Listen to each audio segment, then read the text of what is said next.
Hi అండి, అందరికీ welcome to one more cooking blog. ఇవి ఇసుక దొందులు అంటారు. యాక్చువల్లీ ఇవి గోదావరి వాళ్ళ ఏరియాలో దొరుకుతాయి. సిటీస్లో కూడా దొరుకుతాయి, ఎక్స్పోర్ట్ చేస్తారు కాబట్టి.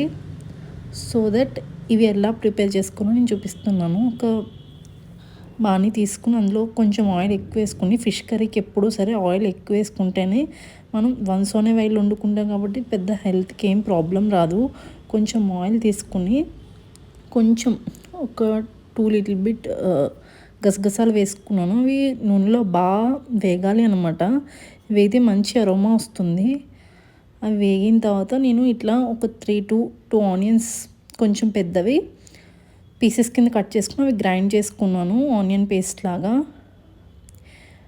ఎప్పుడైనా సరే ఇగురికి కొంచెం ఇట్లా ఆనియన్ పేస్ట్ అయితేనే బాగుంటుందండి.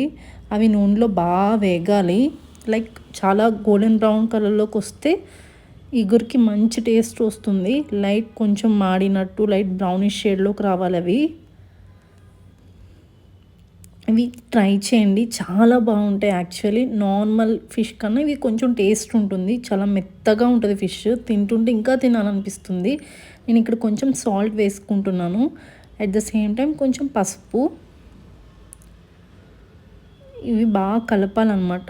ఆయిల్ మనకి పైకి తేలేలా ఫ్రై అవ్వాలి. పైకి తేలిన తర్వాత కూడా అవి మనకి గోల్డెన్ బ్రౌన్ కలర్లోకి రావాలి. గ్రీన్ చిల్లీ కూడా వేసుకుంటున్నాను ఇక్కడ. గ్రీన్ చిల్లీ కూడా మనకి చేపల ఇగురులోకి కానీ నాన్ వెజ్లోకి కానీ కొంచెం కారంగా ఉంటేనే అవి టేస్ట్ బాగుంటాయండి. మనం ఎప్పుడో కానీ వండుకోము కదా, సో దట్ మనం కొంచెం టేస్టీగా చేసుకుంటే బాగుంటుంది. నాన్ వెజ్ ఎప్పుడు తినము. ఇది బాగా ఫ్రై అయిపోవాలన్నమాట, సో దట్ ఆ పచ్చి వాసన కూడా పోవాలి. నేను ఇక్కడ మూత పెట్టేసుకున్న తర్వాత తీసి చూస్తున్నాను. చూసారా, ఆయిల్ అంతా పైకి తేలి మంచిగా అయింది. నేను కరివేపాకు కూడా యాడ్ చేసుకుంటున్నానండి. చాలామంది ఫిష్ కర్రీస్లోకి అవి వేసుకోరు, బట్ కరివేపాకు మంచి టేస్ట్ వస్తుంది. ఆ ఫ్లేవర్ చాలా బాగుంటుంది. ఇక ధనియాలు, జీలకర్ర నేను చేసుకున్న పౌడర్ ఉంది. మీరు చేసుకోకపోతే అప్పటికప్పుడైనా చేసుకున్న దగ్గర ఆల్రెడీ నేను చేసుకున్నాను. ధనియాలు, జీలకర్ర, అట్లనే కొంచెం కారం కూడా వేసుకుంటున్నాను. కారం ఎక్కువ వేసుకుంటేనే మనకి కూర మంచిగా ఉంటుందండి. కారం ఎక్కువ తినని వాళ్ళు ఉంటే కొంచెం తగ్గించండి. బట్ నాన్ వెజ్లోకి కారం అన్నీ మసాలా అంతా కరెక్ట్ పడితేనే మనకి కూర స్మెల్ రాకుండా ఉంటుంది. సో దట్ మనం తినగలము కూడా. అవన్నీ లేకుండా వేసి వండితే అది నీచు స్మెల్ వస్తుంది కంప్లీట్గా. నేను ఇక్కడ జింజర్ గార్లిక్ పేస్ట్ కూడా వేసుకుంటున్నా. చాలామంది వేసుకోరు ఫిష్ కర్రీస్లోకి అవి. ఇది వేసుకుంటే మంచిగా ఉంటుంది టేస్ట్. ఇది వేసుకున్న తర్వాత కొంచెం బాగా కలపండి. బాగా ఫ్రై అవ్వాలి అల్లం వెల్లుల్లి పేస్ట్ అందులో. ఫ్రై అయిన తర్వాతే మనం ఏమైనా చెయ్యాలి నెక్స్ట్. ఇక్కడ నేను దొందులు వేసుకుంటున్నానండి. అది ఇప్పుడు నీకు వీడియో క్లిప్ ఎడిట్ చేస్తున్నప్పుడు కూడా నాకు చూస్తుంటే నోరు చాలా ఊరిపోతుంది. వీటిని మనం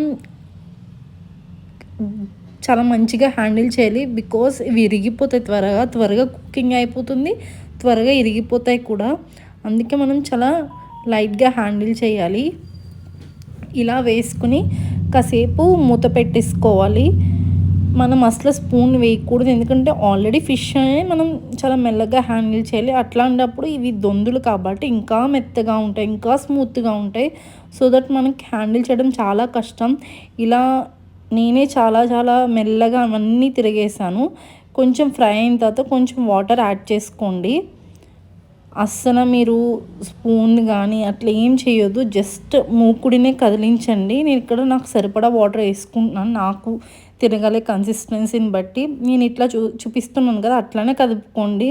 అసలు స్పూన్ పెట్టి దాన్ని ఇది చేయొద్దు. సో బికాస్ అవి విరిగిపోతాయి.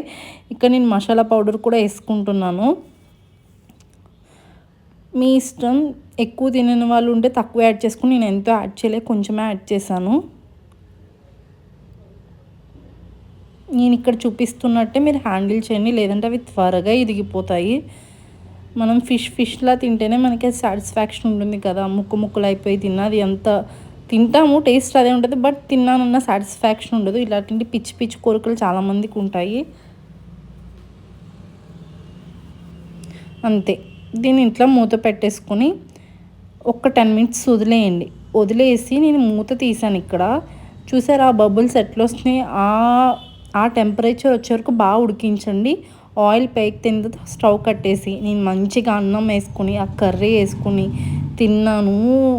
నాకు మళ్ళీ దొరకలేదు. ఇప్పుడు సీజన్ అనమాట. Please do subscribe to my channel.